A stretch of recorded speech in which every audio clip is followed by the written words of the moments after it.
Bonjour YouTube, c'est Daimon. Les Anneaux de Pouvoir, saison 1, épisode 6, et qu'entends-je, il se passerait des trucs dans cette série? Ça me semble hautement suspect, on va vérifier ça ensemble. Et on débute cet épisode avec Hadar qui plante des arbres. Pourquoi pas. Alors son gantelet, il a juste une main qui est gantée, l'autre non, peut-être parce qu'il est entre les orques, entre les elfes, on ne sait pas trop. Et son gantelet rappelle tout de même vachement celui de Sauron. Vous allez me dire, les troupes du Mordor, ils ont un style, c'est noir avec des pics, donc généralement, c'est des gothiques en fait. Alors on ne sait pas pourquoi ces graines seraient flippantes, même si la mise en scène, la musique le suggère. Est-ce que la troupe d'Hadar replante les arbres qu'ils ont eux-mêmes abattus en mode, bah on est des orques, mais on est des orques écolos, et on a quand même besoin un petit peu des arbres pour le moment, même s'il semblerait y avoir un plan pour assombrir le soleil. Alors on découvrira plus tard qu'en fait c'est une tradition elfe avant la bataille, le fait de planter des arbres. Après un speech de motivation un peu moyen, moi j'attendais vraiment le discours social enflammé. Trop longtemps les orques, vous avez été opprimés. En vérité, je vous le dis, cette terre sera le Mordor. Bref, vous voyez le genre de truc comme ça qui galvanise un peu. Je réveille les gens, il est assez tôt, et on est samedi matin. Et donc voilà, les troupes d'Hadar qui arrivent à la tour sans faire toc toc toc. Enfin, ils poussent un petit peu la porte. Ils ont pas verrouillé, c'est con. Est-ce que les humains les ont attendus sagement et se planquent, ou est-ce qu'ils en ont profité pour se lâcher? Parce que ça semblait assez con d'attendre ici. D'attendre à la mort finalement. Et l'avancée des troupes orques avec les flambeaux est plutôt pas mal. Par contre là véritablement sur ce plan on a l'impression que c'est une fausse nuit, que c'est une nuit américaine où on a diminué la luminosité, mais c'est pas les torches qui éclairent aussi loin les herbes, ça me semble hautement improbable. Finalement, Arondir est le seul à être resté dans la tour. Alors il nous fait une série de moves stylés. Je veux bien que les elfes sont cheatés, hein. Il n'y a pas de problème sur les moves d'Arondir. Mais il y a quand même quelque chose d'autrement improbable. Vous voyez la tour en train de s'écrouler, il l'a fait tomber avec une flèche. Alors oui, j'ai bien compris que le truc était piégé, qu'il y avait une corde, que voilà, je fous le feu à la corde. Ça me semble ok, je veux bien suspendre mon incrédulité, mais là c'est quand même dur. On se demandait si on allait avoir un long épisode de traversée des troupes de Númenor. Finalement, c'est la seule scène qu'on verra de la traversée, avec Isildur, fidèle garçon d'écurie qui va même jusqu'à partager sa pomme avec son cheval durant la traversée. Alors moi ça m'arrive, hein, des fois je bouffe un petit bout de fromage, j'en laisse un petit bout pour Satil, marathon laveuse de compagnie que vous voyez ici. Satil, tu dis bonjour aux gens ? Voilà, elle vous dit bonjour, je ne sais pas si vous la voyez. Mais je lui reprends pas après de la bouche pour rebouffer dedans. Déjà, c'est pas sympa pour le cheval.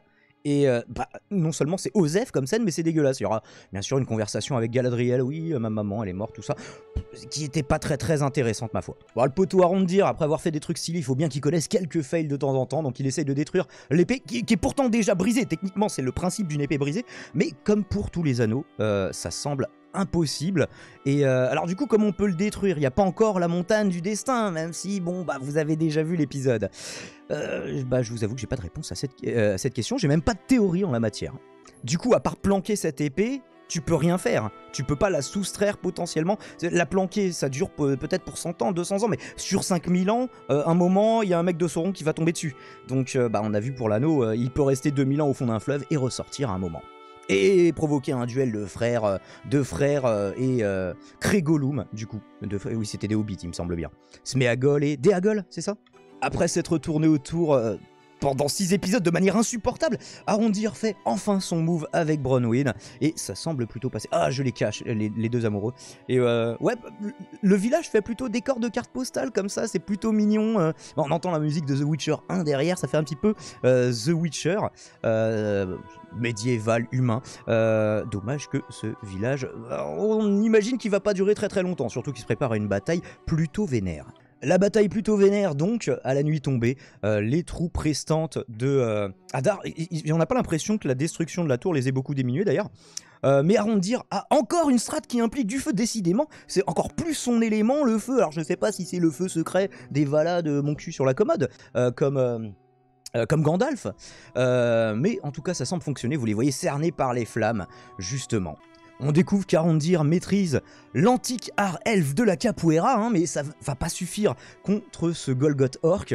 Alors, il n'y a pas beaucoup d'orcs dans cette première vague, on le verra, mais lui, en tout cas, en est un, et il est finalement sauvé par sa nouvelle meuf. D'ailleurs, qui a fait un 1v1 contre un autre orc à un moment, parce qu'elle n'arrivait pas à faire du feu. Donc, tiens, l'orc, t'as une torche, vas-y, tiens, je te bute, je prends ta torche, merci mon copain d'être venu. Sans toi, je n'aurais pas pu mener à bien ma mission. Donc, vous voyez, les orcs sont utiles. Hélas, hélas, la première vague n'était majoritairement constituée que des humains qui avaient fait défection, qui avaient trahi, qui s'étaient ralliés à Hadar. Alors l'assaut reprend immédiatement avec les orques qui sont à distance, qui envoient des flèches, et Bronwyn est blessée. Bah malheureusement, c'est elle la soigneuse de la team, donc elle doit expliquer à Théo comment l'aider. Pas de panique, elle va s'en sortir malgré quelques péripéties. Donc ils mettent de longues minutes à soigner Bronwyn, longues minutes que les orques mettent à profit pour, je sais pas, attendre patiemment le feu vert des scénaristes pour passer à l'action. Vraisemblablement c'était ça le plan. Du coup le voyage il est un peu rushé, hein. On zoome sur une carte, on dit ouais va falloir débarquer vers... Bon on ne le verra pas, on ne verra pas le débarquement, mais la team de Galadriel arrive. Ouais, on est tous contents, tradition de la cavalerie oblige, ils arrivent, 10 plombes en retard, c'était sûr en fait. Mais c'était sûr en fait. Promis, j'arrête avec les samples. Acculé et sa mère menacée par la lame d'un orc, Théo va révéler à Hadar où est l'épée brisée qu'il convoite tant. D'ailleurs, par la suite, il dira ouais, ce que je ressens, c'est pas juste de la culpabilité, c'est cette épée, elle me manque, je suis un petit peu accro à elle quand même. Donc, déjà, ce mécanisme un petit peu qui nous rappelle celui des anneaux. Alors voilà, on se dit. Hadar a enfin son épée, il va peut-être se passer des trucs dans cet épisode finalement. Et justement, alors que le jour se lève, donc, ce qui n'est pas un bon plan pour les orques, c'est finalement le moment que choisit l'armée de Galadriel pour arriver.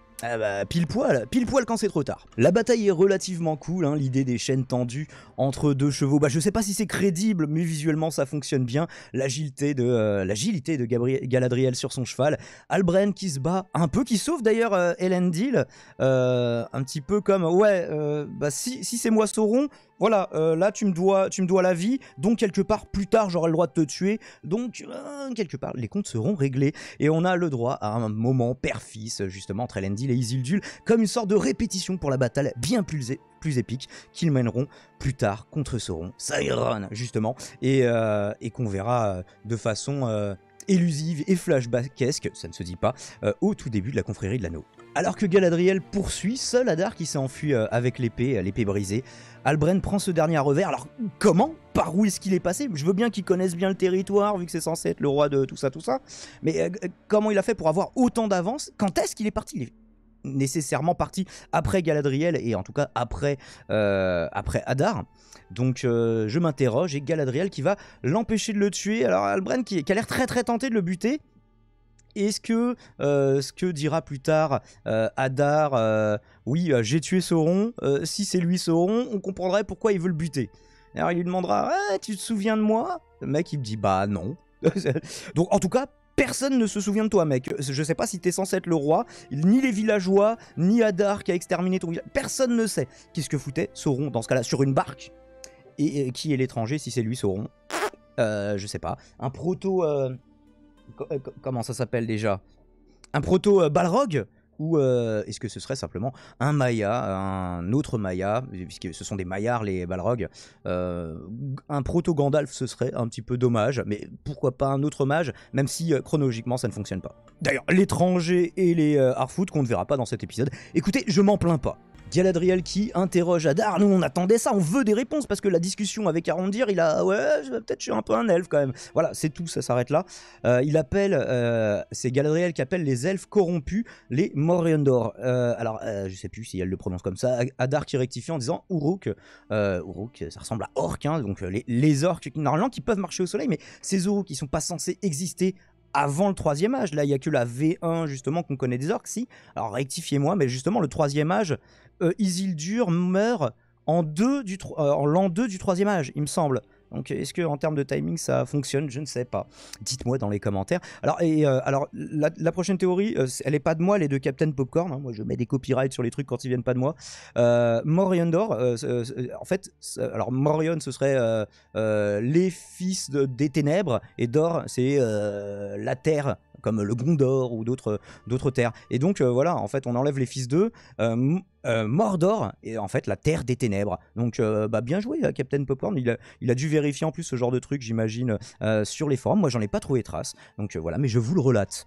Et abonnez-vous à la chaîne de Captain Popcorn si c'est pas déjà fait. Le mec il a 1 demi-million d'abonnés, j'imagine que vous connaissiez déjà. Galadriel qui menace d'exécuter les orques. Je vais voir, ils vont faire une petite bronzette mon copain. Et Hadar qui semble suffisamment attaché à eux pour commencer à parler. Il explique que Sauron a guéri la terre du milieu, quoi que ça veuille dire. Mais moi je le savais. Gloire à Sauron, gloire au Mordor, gloire à Sauron le bienfaiteur du coup quelque part. Hadar explique qu'il en avait marre de voir Sauron zigouiller des orques au kilomètre pour trouver un pouvoir mystérieux. Alors je sais pas pourquoi il devait sacrifier des orques. Alors sur ces entrefaites, il l'aurait tué. Bah, déjà, c'est un acte de haute trahison, mec, t'es un ouf. Et il va ensuite partir sur un discours social pro-orc. Moi, je crois que personne s'oppose à ce qu'ils aient des terres, les mecs. Juste arrêtez de massacrer tout le monde, s'il vous plaît. Et on vous laissera un petit lopin, voilà, des fermes, des trucs comme ça. Même s'ils étaient plus sociables, ils pourraient avoir mieux qu'une réserve indienne quelque part. Ils pourraient avoir, bah voilà, comme dans les autres villes où il y a des hobbits, des hommes, des elfes qui se croisent. Bah pourquoi pas des orcs? Venez les copains, venez la team. On verra que ce projet est rendu impossible par la personnalité exécrable de Galadriel. Et donc Galadriel, justement, qui répond par l'insulte raciale et un projet génocidaire. Alors oui, elle perd quand même quelques points dans la cote de popularité du spectateur ici, Galadriel. Leur espèce serait une abomination qu'elle souhaite exterminer jusqu'au dernier. Et elle pousse le fisc. Toi, je vais te garder en vie pour que tu les vois bien tous mourir et ensuite je te buterai avec un plaisir sadique. Allô? Les elfes? Je crois qu'elle est en train de faire un burn-out, il faut la destituer tout de suite de ses fonctions. Avec une punchline bien sentie, Hadar lui rétorque qu'elle n'a pas besoin de chercher plus loin dans son miroir pour trouver le successeur de Morgoth. C'est vrai qu'à un moment, elle sera tentée par l'anneau. Et alors, l'anneau la corromprait pas. Elle pourrait gagner contre Sauron avec l'anneau. Mais par contre, elle deviendrait probablement la reine des ténèbres, tout ça. Cette fois, c'est Halbrand qui va arrêter l'épée de Galadriel. Bah écoutez, chacun son tour. Galadriel qui essuie le sang de son arme sur le tissu qui contient l'épée brisée. Alors on verra plus tard que ça ne le contient pas, mais là ils sont pas au courant. Est-ce qu'elle est au courant du fonctionnement, cette épée maudite? Est-ce qu'elle est simplement négligente? Est-ce que ça fonctionne aussi avec du sang orc? On voit que le sang est noir, en l'occurrence.